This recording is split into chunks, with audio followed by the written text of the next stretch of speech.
Hay quienes opinan que sí. Yo estoy entre los que opinan que no había otra solución, porque evidentemente con la epidemia y con el número de contagios diarios y no existiendo una vacuna, no hubiera sido factible hacer las clases de otra manera que no fueran como se hizo, a través de la virtualidad, ¿no?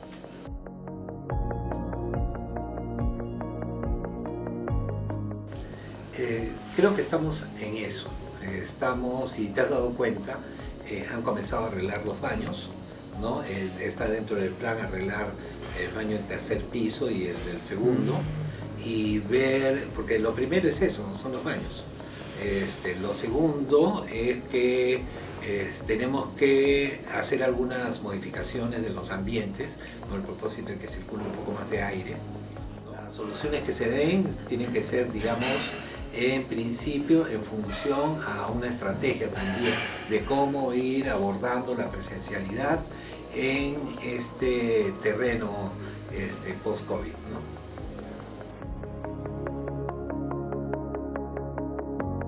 Yo creo que, mira, a diferencia de hace 2 años, en donde fue una medida improvisada, porque no teníamos los elementos y nos pusimos a indagar de manera real qué era lo que se podía hacer.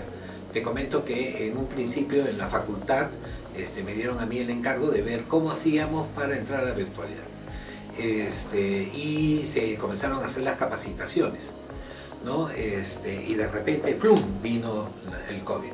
Ya nosotros, si ustedes analizan bien, habíamos hecho capacitaciones, habíamos estado ya, la capacitación que habíamos hecho era Zoom, ¿no? Luego la cambiamos, no por el Meet, sino hubo otra, digamos, así, plataforma que nos permitía a nosotros hacer videoconferencias. Y que la teníamos para nuestro uso, pero lamentablemente era improvisado, era un plan improvisado, ¿no? Porque la pandemia nos había dejado mal ubicados. Sin embargo, yo creo que en estos días ya los docentes están utilizando no solamente una plataforma como el Meet, ¿no? Que fuera de eso no se va a ir la virtualidad en las clases presenciales, porque incluso algunos de ustedes que están llevando clases, ¿cómo decirlo así?, presenciales, están usando, por ejemplo, el Classroom, ¿no? Le piden al profesor, por favor, profesor, no ha puesto la práctica, no está la rúbrica, ¿no? O sea, ha cambiado, incluso nuestro lenguaje ha cambiado. Yo sí creo que hay una transformación positiva, ¿no?, que se va a dar con la presencialidad, porque el otro sistema es un sistema híbrido. ¿Cómo funciona ese sistema híbrido? O sea, te ponchamos, está saliendo al aire, pero también estás presencialmente en el salón de clase con estudiantes. Para hacer ese sistema híbrido, que hubiera sido digamos, lo más importante en este tiempo, se necesitaba mucha inversión. Por eso es que no se pudo hacer. Somos una universidad pública y no hay recursos como para trabajar ese tipo de cosas.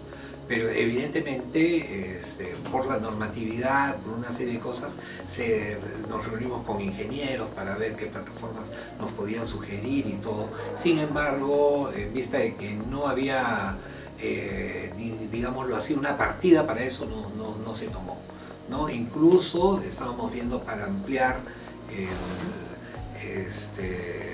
digámoslo así, el internet aquí, ¿no? Creo que la universidad tiene 10 gigas de internet, una cosa así, que repartido entre todos no nos llega a nada, ¿no? Creo que tenemos un 0 punto no sé cuánto de gigas. Evidentemente, si un alumno se pone a ver videos, fuimos totalmente.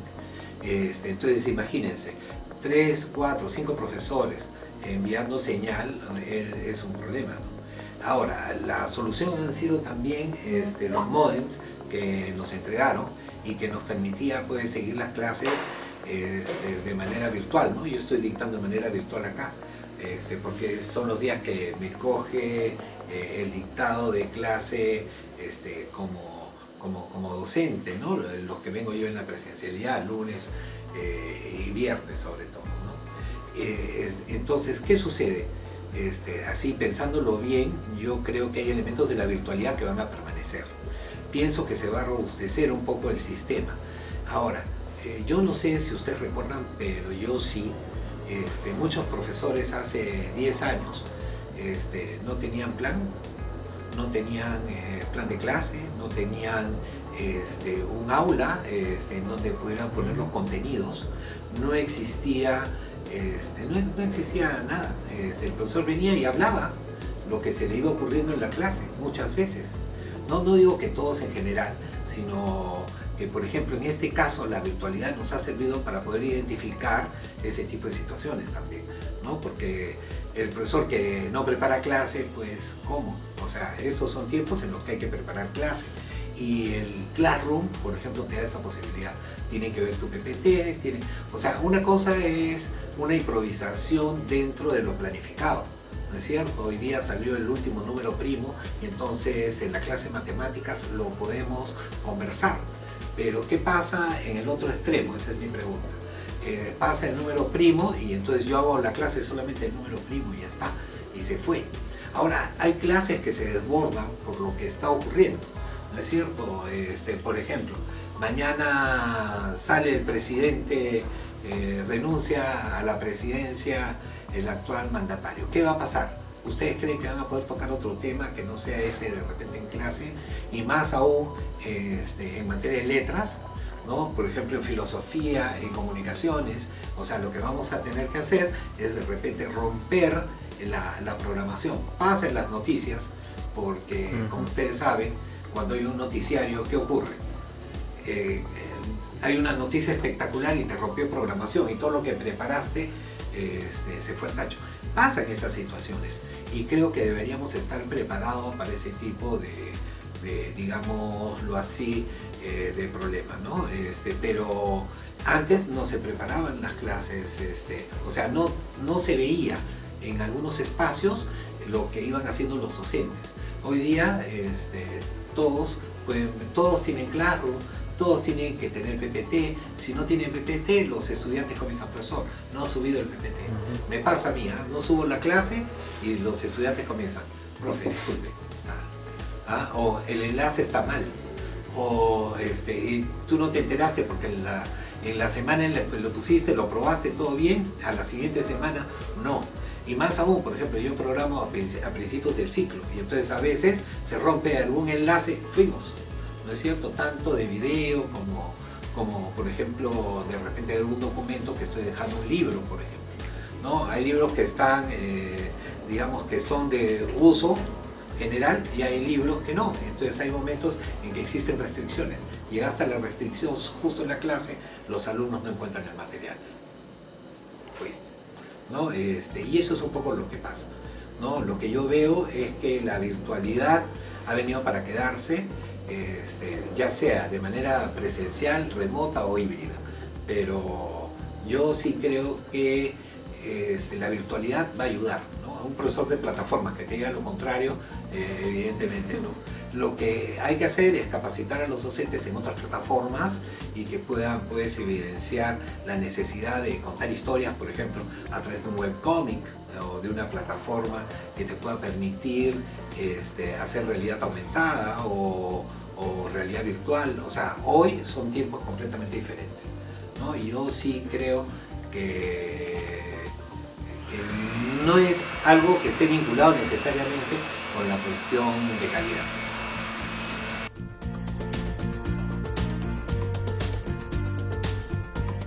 No es que estén fallando los protocolos, porque ustedes mismos ven que los profesores están dictando clases precisamente con mascarillas.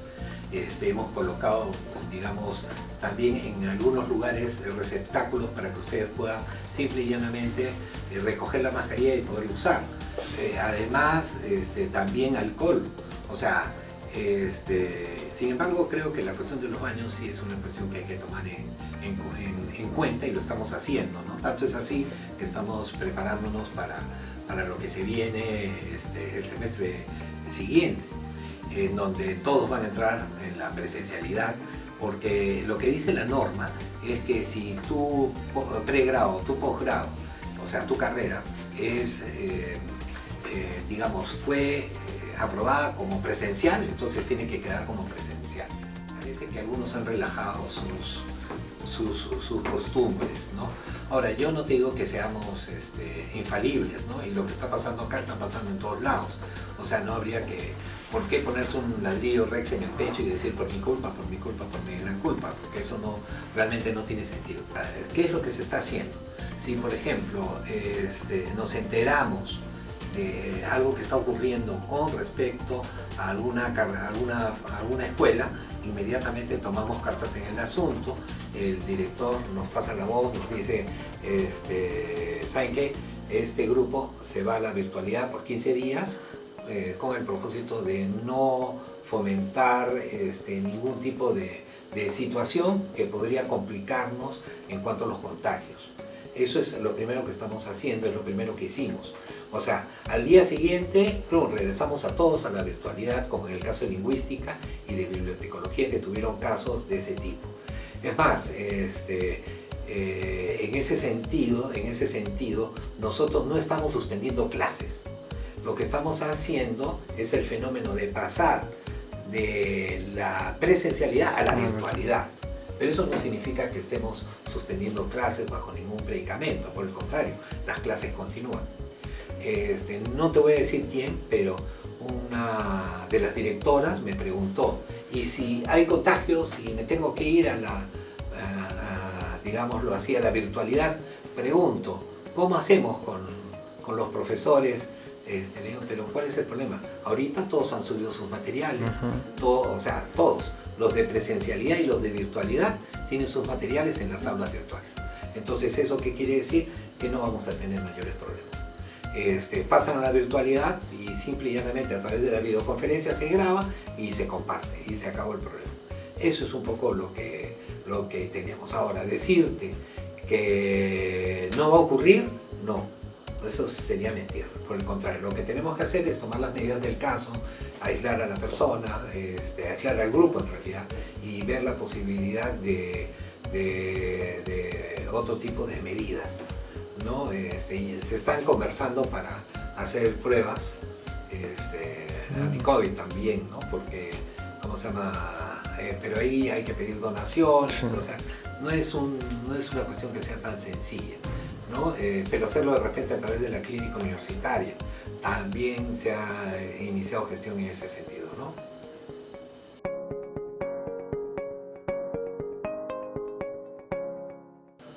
Yo creo que no podemos resistirnos al avance de la ciencia y la tecnología. Y la virtualidad a mí me parece que es un método bueno, pero yo te soy 20 veces honesto, ¿no? No puedes mirar a los ojos a los estudiantes, no les puedes preguntar cosas a los estudiantes, porque inmediatamente ¡pum!, se comienzan a salir de aula, te dicen, no tengo conectividad, ¿no? ¿Qué pasará por la cabeza de ellos? Pero lo cierto es que te van cerrando, ¿no? Entonces, estás que le preguntas, y efectivamente hay algunos que no tienen conectividad, y entonces están tratando de prender su micro, pero como no tienen conectividad no pueden hablar, y ya cuando quieren poner el texto, ya se fueron, ¿no? Ya el profesor pasó a preguntarle a otra persona, ¿no? Entonces, frente a esa situación, se hace difícil, porque la participación no es la misma, no es igual. Yo trato, mira, desde la virtualidad de preguntarle, a ver, ahora vamos a conversar con fulano, ¿cómo está? Que no sé qué, pero no es lo mismo, no es igual. Tengo que encontrar a alguien con micrófono.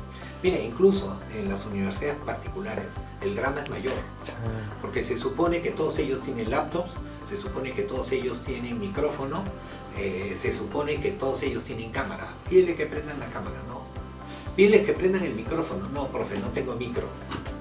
O sea, en un sanmarquino de repente puede pasar a nivel socioeconómico, ¿no? O sea, que de repente esté pues en una computadora de escritorio. Pero yo que sepa, la mayoría ahora tiene laptops, y las laptops tienen micro. Y es más, si tú ves el nivel de participación de la gente de San Marcos con respecto a otros lados, se lo llevan de encuentro, a pesar de todas las resistencias que hay, ¿no? Ahora, no es que sea genérico esto de que prendan el micrófono, no. Y es más, comienza tu sesión espiritista, ¿no? Juan, ¿estás? Cintia, a ver, toca 3 veces en la mesa para saber si estás ahí. Y es el drama del profesor en la virtualidad, ¿no? De manera particular, yo sí les digo, es muy difícil mantener el mismo nivel de conversación con el estudiante, a pesar de todas las herramientas interactivas que existen, ¿no? Por ejemplo, yo uso un software que se llama Nearpod, que no sé si lo han usado, pero son diapositivas y ahí mismo en las diapositivas están las preguntas. O por ejemplo está el video. Yo tengo problemas porque me ha pasado, tengo problemas para compartir el material, pero ustedes pueden verlo directamente desde su computadora. O sea, ese tipo de cosas, además de que tiene tableros colaborativos, preguntas y respuestas, etcétera, etcétera, para crear nubes, todo eso se puede hacer desde la virtualidad. Perfecto. Pero seamos honestos, en la presencialidad tú tienes al estudiante y le preguntas directo, mirándolo en los ojos, ¿qué es tal cosa? Entonces él, si no sabe, te va a decir, profe, no sé, ya, pasamos al siguiente. Entonces todo lo que nos pudimos ahorrar en esa situación, no te lo ahorras en la parte de la virtualidad, donde creo que el talón de Aquiles es la participación del alumno en clase, a pesar de todos los elementos interactivos que puedan haber. Y eso un poco que nos complica, ¿no? Como docentes. Ahora, yo sí creo, honestamente, que en el futuro, ¿cómo va a ser? El profesor se para y comienza a hablar con los chicos. Acá, entren a su computadora. Y allí es donde vamos a ver cómo funciona todo este tipo de situación, ¿no? Entonces utilizaremos Kahoot, que ya se utilizaba antes de la presencialidad. A ver, contesten. Entonces toda la gente va a comenzar a contestar, ¿no? A ver, ¿quiénes no han visto nada? Ya, eso es un poco lo que nosotros vemos, que dentro de la clase van a haber elementos más virtuales que antes, ¿no? Esa sí creo que va a ser un buen elemento. Ahora, no sé en San Marcos, porque, por ejemplo, para eso tienes que tener tu laptop, y tienes que pasar esta avenida que, ¿cómo se llama?, que es un poco difícil, ¿no? Porque yo entiendo que los robos están a la orden del día, y si te vas un poquito, perdiste, ¿no? Y eso es un poco lo que también hay que cuidar, ¿no? La parte de seguridad ciudadana. Toda esta avenida debería estar, pues, digamos, con policía por ese propósito, ¿no? Tratar de evitar la delincuencia, porque no es justo. Pero bueno, ya el metro va a pasar por abajo de San Marcos. Yo sí sigo pensando que la presencialidad es buena, pero la virtualidad te permite, por ejemplo, ser inclusivo. O sea, ser inclusivo con gente que vive en Puno, que vive en Moquegua, que vive en Piura, y que no pueden acceder a una educación de calidad en San Marcos, porque simple y llanamente no tienen otro parangón, ¿no? No tienen cómo entrar, no tienen cómo venir a Lima y afrontar todos los gastos que hay. Por eso es que yo pienso que de alguna manera hay que ser más inclusiva en la educación, y eso pasa por estos elementos que también estoy diciendo. Uno de los problemas precisamente para el estudiante actual sanmarquino es que no tienen buenas máquinas, no tienen, incluso no tienen internet. Por eso es que los modems han ayudado muchísimo, ¿no? Pero no son la solución del problema, ¿no? El problema hay que verlo un poco más integral. Pero si me preguntas, el espacio presencial es importante, pero el virtual también lo es, ¿no? Desecharlo me parece absurdo, ¿no? Muchos hablan y dicen que no hay calidad en la educación virtual. Yo no creo eso. Yo lo que creo es que más bien estamos recién descubriendo algo. No podemos decir que es tan malo como creemos, ¿no? Eso de por sí.